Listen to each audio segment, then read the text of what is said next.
Question है आपका miscellaneous chapter 6 का question number 14। IQ is equal to mental age upon chronological age into 100। तो आपको क्या पूछा है इसमें, देखो।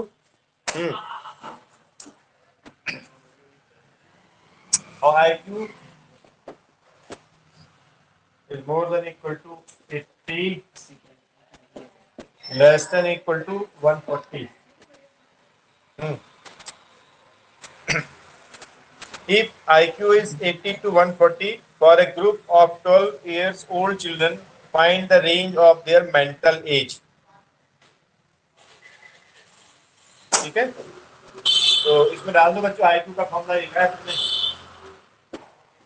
IQ क्या है? Mental age upon CA into 100 less than equal to 140। और 12 साल का बच्चे के लिए निकालनी है बच्चों, तो 12 साल के बच्चे की आपको एक्चुअल एज दे रखी ना। हाँ, निकाल लो फिर।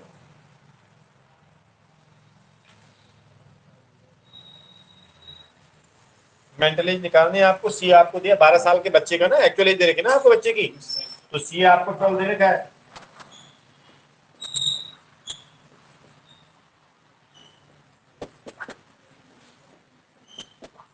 इसको सॉल्व करना है, तो पहले क्या करें, 12 से मल्टीप्लाई कर दे। हाँ, 12 से मल्टीप्लाई कर दो, 100 से डिवाइड कर दो। तो 12 से मल्टीप्लाई कर दिया आपने,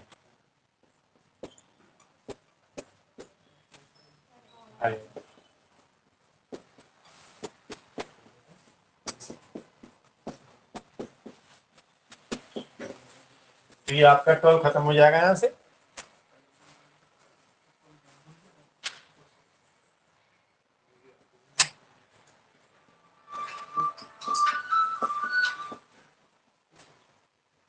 मल्टीप्लाई कर दो, उसके बाद फिर 100 से डिवाइड कर दो, तो मेंटल एज आपको मिल जाएगी। 12 मल्टीप्लाइड बाय 140 कितना होगा?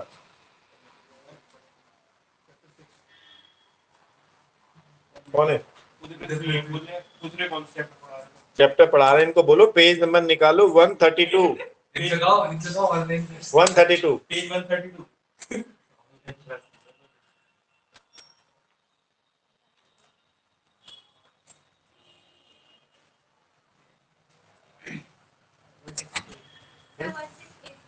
ये वाला, तो अब आप 100 से डिवाइड कर दो, आप मेंटल एज आ जाएगी।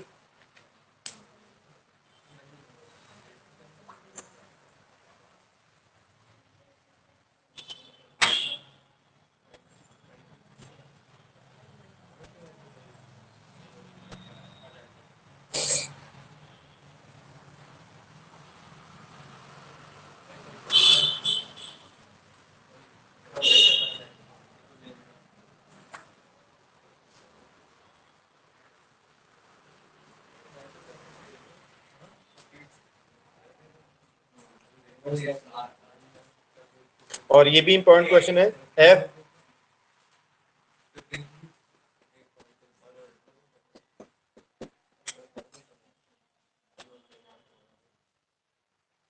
क्वेश्चन नंबर 11,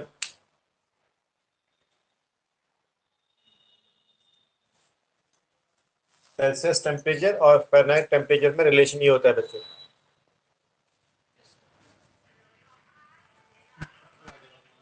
हम लोग वहाँ क्या चलता है? डिग्री सेल्सियस, हमारा डिग्री सेल्सियस चलता है ना। आपका 100 डिग्री सेल्सियस टेम्परेचर है, इसका नहीं बोलते हो। और वहाँ क्या चलता है यूएस में? फ़ारेनहाइट चलता है। तो हमारे वहाँ अगर किसी बच्चे को टेम्परेचर जो है वो 100 डिग्री सेल्सियस है या 100 डिग्री सेंटीग्रेड है, तो उनके वहाँ ये कितने डिग्री फ़ारेनहाइट, डिग्री तो दो लगाते हैं, सेल्सियस में भी लगेगी और फ़ारेनहाइट में भी लगेगी। 100 डिग्री सेल्सियस, उसके बाद जो भी होगी x डिग्री फ़ारेनहाइट जितनी भी होगी, उसके लिए फॉर्मूला ये है। सेल्सियस को फ़ारेनहाइट में कन्वर्ट करने का फॉर्मूला ये लिखा हुआ है। ठीक है, ये जैसे मान लो अगर मैं आपको बोलूं हमारे वहाँ किसी का टेम्परेचर है 25 डिग्री सेल्सियस, ये है इंडिया में। अगर किसी का टेम्परेचर सी की वैल्यू मतलब 25 डिग्री सेल्सियस है, तो अब ये फ़ारेनहाइट में कितनी होगी? सी के प्लेस पे डाल दो आप 25। एफ हो गया हमारे पास 9/5 इंटू 25 प्लस 32। एफ हमारे पास हो गया कितना हुआ ये 77 डिग्री फ़ारेनहाइट, ऐसे लिखेंगे इसको फ़ारेनहाइट में। तो हमारे वहां अगर किसी कहीं टेम्परेचर दिन का कहीं 25 डिग्री सेल्सियस है तो उनके वहां वो 77 डिग्री फ़ारेनहाइट है। हमारे में अगर किसी को 100 डिग्री टेम्परेचर हो जाए तो वो लोग क्या बोलेंगे बताओ। हमारे वहां किसी का टेम्परेचर सी जो है 100 डिग्री सेल्सियस है तो उनका कितना होगा वो, हाँ, तो जो फ़ारेनहाइट में हो जाएगा वो 9/5 इंटू 100 प्लस 32, तो कितना मार्क कटा इससे, और प्लस कितना हो गया ऐड करके 212 डिग्री फ़ारेनहाइट। ठीक है, हमारे वहां अगर 100 डिग्री सेल्सियस है किसी का टेम्परेचर, कितना था हमारे वहां, ये हमारे वहां 100 डिग्री सेल्सियस है तो उनके वहां फ़ारेनहाइट में 212 डिग्री फ़ारेनहाइट बोलेंगे वो लोग। तो ये रिलेशन है हमारे वहां के टेम्परेचर और वहां के टेम्परेचर को कन्वर्ट करने का, ये फॉर्मूला। ठीक है, तो क्वेश्चन क्या कहा तुमसे, ये फॉर्मूला दिया हुआ है तो पूछा है a solution is to be kept between 60 degree Fahrenheit and 77 degree Fahrenheit. What is the range in temperature in degree? तो आपको जो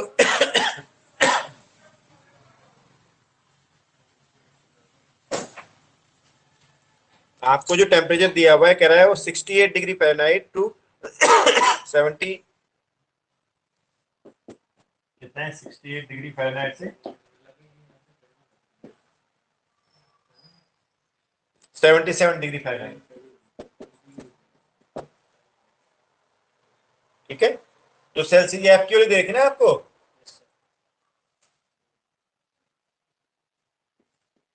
एफ दिया है तुम्हें फ़ारेनहाइट में दिया है टेम्परेचर, तो जो फ़ारेनहाइट टेम्परेचर है वो 68 डिग्री फ़ारेनहाइट से 77 डिग्री फ़ारेनहाइट है, तो इस सेंटीग्रेड सेल्सियस में कितना हो, तो एफ क्यू लिए आप पुट कर दो ये वाली, आप तो सी निकल जाएगा आपके पास। तो जो एफ की वैल्यू तुमको दे रखी है ना यहाँ पर पुट कर दो फॉर्मूला, ये 68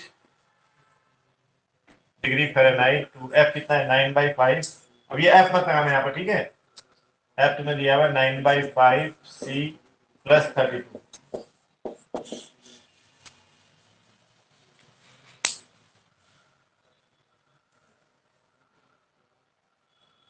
तो अब यहाँ पर 60 डिग्री फ़ारेनहाइट लिखा हुआ है तो एफ की वैल्यू है, मतलब तो आप सिर्फ एफ के प्लेस पे यहाँ पर लगा दो, इस फॉर्मूले में एफ की जो वैल्यू फॉर्मूला था ना एफ वाला यहाँ लगा दिया मैंने, इस वाली इक्वेशन में एफ की वैल्यू ऊपर से यहाँ पुट कर दी मैंने, सी निकाल लो आप। पहले क्या करोगे आप 32 माइनस करोगे ना, हाँ 68 माइनस 32 पूरी में आप 32 सब्ट्रैक्ट कर दो,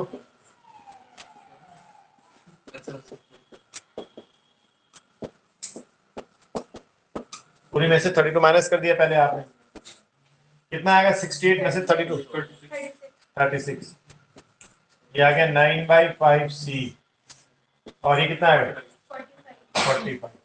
अब क्या करो 5/9 से मल्टीप्लाई कर दो तो इसी रह जाएगा, राइट, कितना हो गया बताओ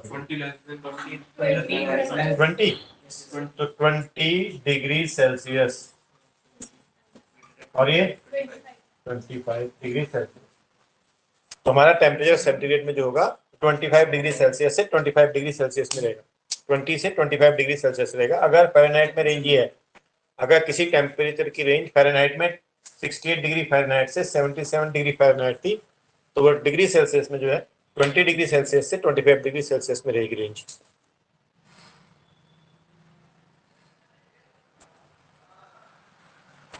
क्लियर है?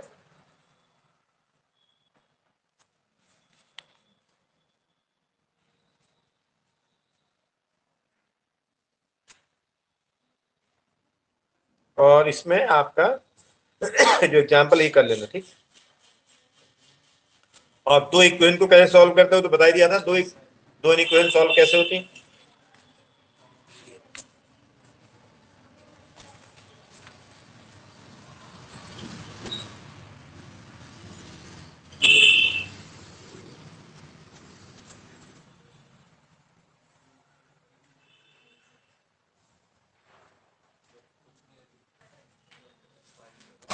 तो कॉम्प्लेक्स नंबर का एग्जांपल पेज नंबर 111 पर जो 16 एग्जांपल है, इंपॉर्टेंट है।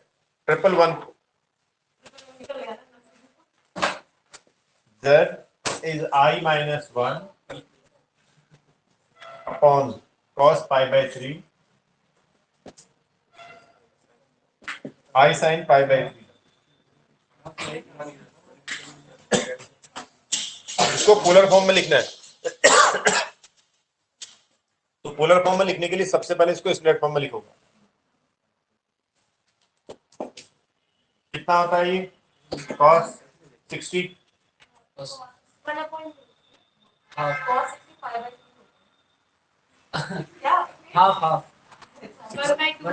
1 बाई और sin 60 ये आ गया। 12 से लेके ऊपर भेज दो।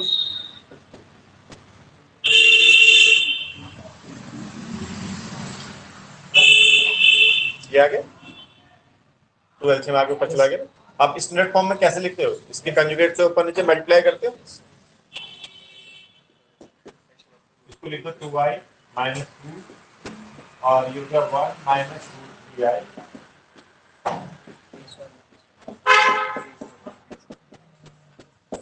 ऊपर बता दीजिए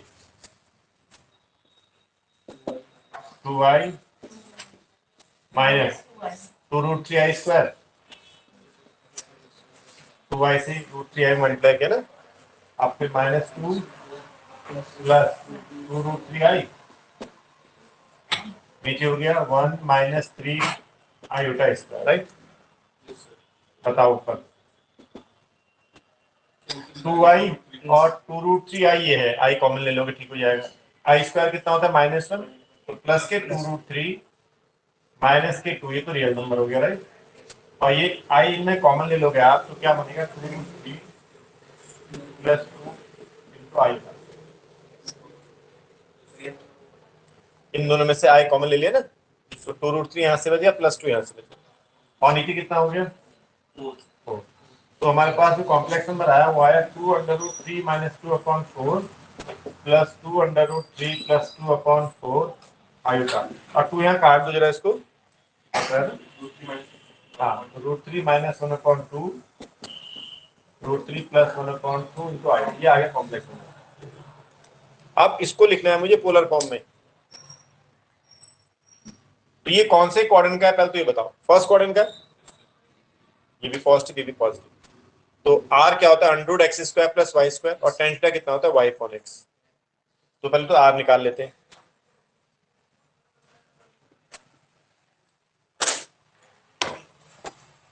x हमारे पास है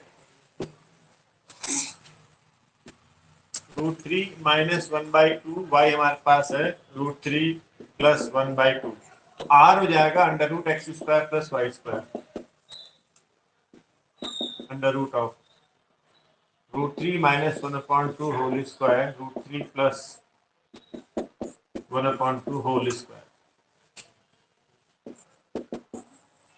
3 प्लस 1 माइनस 2 √3/4 3 प्लस 1 प्लस 2 √3/4। 4 तो अच्छे में आ जाएगा तो क्या 4 माइनस 2 √3 4 प्लस 2 √3/4। ये खत्म हो गए। 4 प्लस 4 8 8/4 तो √2 आ गया। r तो आ गया √2 और tan थीटा कितना होता है? y upon x। y कितना है तुम्हारे पास? √3 plus 1/2 into 2/√3 minus 1। tan theta की वैल्यू आ गई √3 प्लस 1/√3 माइनस 1। और एक किसकी वैल्यू? tan 75 की। तो थीटा कितना आ गया? 75। tan 75 निकालना आता है या नहीं आता है आपको? tan 75 के निकाल के दिखाओ कैसे निकालोगे। 45 प्लस 30 करोगे ना। अगर मैं आपसे पूछूं कि tan 75 के लिए निकालो तो tan 75 निकालने के लिए आप इसको ब्रेक करोगे 45 प्लस 30 में। अगर मैं आपसे कहूं कि tan 75 बताओ तो ब्रेक करोगे 45 प्लस 13 और 10a प्लस बी का फॉर्मूला लगाओगे 10a plus 10b upon 1 minus 10a 10b तो वैल्यू निकल के आएगी √3 प्लस 1 अपॉन √3 माइनस 1। याद रखनी थी आपको वैल्यू। थीटा कितना आ गया 75 यहाँ से। अब पोलर फॉर्म पता है क्या होती है इसकी? cos theta plus iota sine theta, इसको तो बोलते हैं पोलर फॉर्म। हाँ R into cos theta plus iota sine theta. R निकाल लिया तुमने कितना? √2। तो आर हो गया √2, यहाँ पुट कर दो √2 इंटू कॉस 75 प्लस आई साइन 75।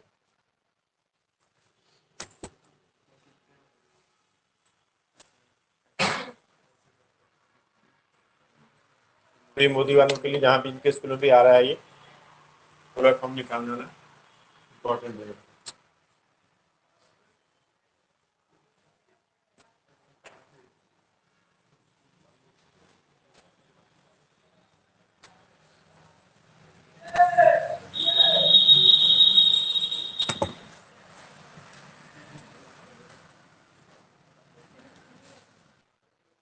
ये भी एग्जांपल है पेज नंबर 111 पर। 3 + 2 I sine theta, 3 + 2 iota sine theta upon 1 - 2 iota sine theta. कह रहा है ये कॉम्प्लेक्स नंबर है, ये प्योरली रियल है। तो सबसे पहले तो इसको इस प्लेटफॉर्म में लिखेंगे, उसके बाद बात करते हैं कैसे लिखते हैं आप इस प्लेटफॉर्म में। कंजुगेट से ओपन नहीं करते तो किससे मल्टीप्लाई करते हैं? ऊपर 1 + 2 आयोटा साइन थीटा से कर दिया ओपन। तो ऊपर करिए 3 + 6 iota sine theta plus 2 iota sine theta plus 4 आई स्क्वायर साइन स्क्वायर थीटा। तो नीचे बन गया 1 - 4 iota square sine square theta. ठीक है, अब बताओ ऊपर ये हो जाएगा 1 माइनस का, तो माइनस का 4 साइन स्क्वायर थीटा रियल हो गया ये ना, और ये 3 - 4 साइन स्क्वायर थीटा तो रियल पार्ट हो गया। एक तरफ कर लिया मैंने, जिनमें आई नहीं है ना उनको अलग कर लिया। यहाँ से आई खत्म हो जाएगा तो माइनस के 4 साइन स्क्वायर था, यहाँ लिख लिया इसके साथ। ये कितने हो गए ऐड हो गए? 8 आयोटा साइन थीटा। और नीचे क्या हो गया? 1 + 4 साइन स्क्वायर। अलग अलग कर लूँ, इसके नीचे भी लिख लूँ और इसके ये आ गया आपका स्टैंडर्ड फॉर्म आ गई ना, ये स्टैंडर्ड फॉर्म आ गई। अब आपसे कहा है कि ये कॉम्प्लेक्स नंबर प्योरली रियल है, तो जो प्योरली रियल होता है उसमें क्या होता है? इमेजिनरी पार्ट नहीं होता, जीरो होता है इमेजिनरी पार्ट। तो ये जो कॉम्प्लेक्स z मान लो, z is purely real complex number, तो देयरफॉर रियल प्योरली रियल था ना, तो इमेजिनरी पार्ट क्या होगा? जीरो होगा। तो ये जो आई का कोफिशिएंट है ये 8 sign theta upon 1 + 4 sine square theta, ये कितना होना चाहिए? 0। क्रॉस मल्टीप्लाई कर दो, खत्म हो जाएगा। 8 साइन थीटा बराबर 0, साइन थीटा बराबर 0। तो क्या सोल्यूशन होता है इसका? थीटा बराबर n पाई। ये आपका आंसर आ गया। थीटा के लिए पूछी ना, तो साइन थीटा बराबर 0, तो थीटा कितना होता है? n पाई। तो आपसे कहा था थीटा के लिए बताओ अगर ये प्योरली रियल कॉम्प्लेक्स नंबर है, तो प्योरली रियल कॉम्प्लेक्स नंबर होने पर थीटा इतना आएगा।